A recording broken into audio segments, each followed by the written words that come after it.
So have we seen anything like rock bottom in the markets yet? Not yet. I would say perhaps we will not see $20 again. You'd never say never, but the chances that the likelihood of that is low. I would say that the oil price could still slip to $40. And I would say, in my considered opinion, 40 to 60 is now the new normal, the new medium-term normal, I should say. That's not to say that we'll stay here forever, but because the classic problem here is that the moment some of the oil is taken out of the market, it supports the markets. Now, whether that is via, say, a cut by OPEC, or whether it is via any sort of decline in production that we see in the United States, whenever that happens, it will support the price by a few dollars here and there.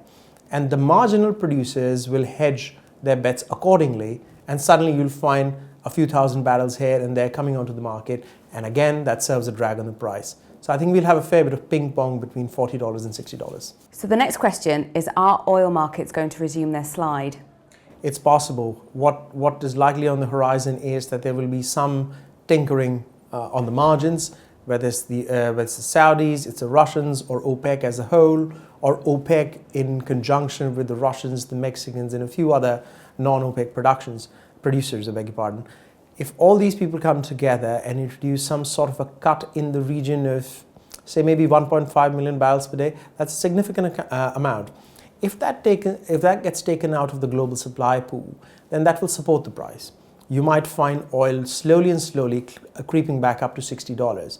But then what will happen is that some of these folks stateside in Canada and the US who are struggling will then decide, let's hedge on this basis for another 12 months, and suddenly they will ramp up their production. And again, the supply-demand equation that we've been discussing comes into the picture.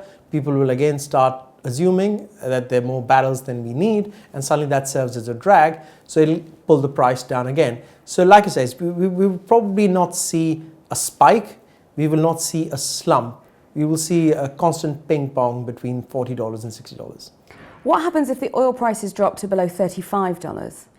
Below $35, it is my considered opinion that a lot of non-OPEC production especially would be in a whole lot of trouble. I would say some US shale players with viable prospects will keep going. They can even keep going at somewhere around $25. Below that, they're in big trouble. But below 35, you'll have North Sea having a lot of trouble. People might question that because the North Sea production is actually up. But the reason it's up right now is because some of the investment that was made in 2012, 2013 is now bearing fruit. At the most unfortunate time, I would imagine, for them. But this is investment that has been done between 2011 to 2013, and it's now bearing fruit. All of that oil is coming on the market. But in terms of fresh production, fresh impetus, fresh investment, it is kind of dying down. And at $35, the North Sea would be in a whole lot of trouble. You also look at the Far East. A lot of people don't tend to look at it that way, but the Chinese also produce oil. They have some viable production prospects. And Chinese oil is not easy to produce. So we're already noticing that because the Chinese think it's so easy, it's easier to import. So their own production stakes are sort of going lower. People like Indonesia, Canada, production is going to come down for these guys below 35.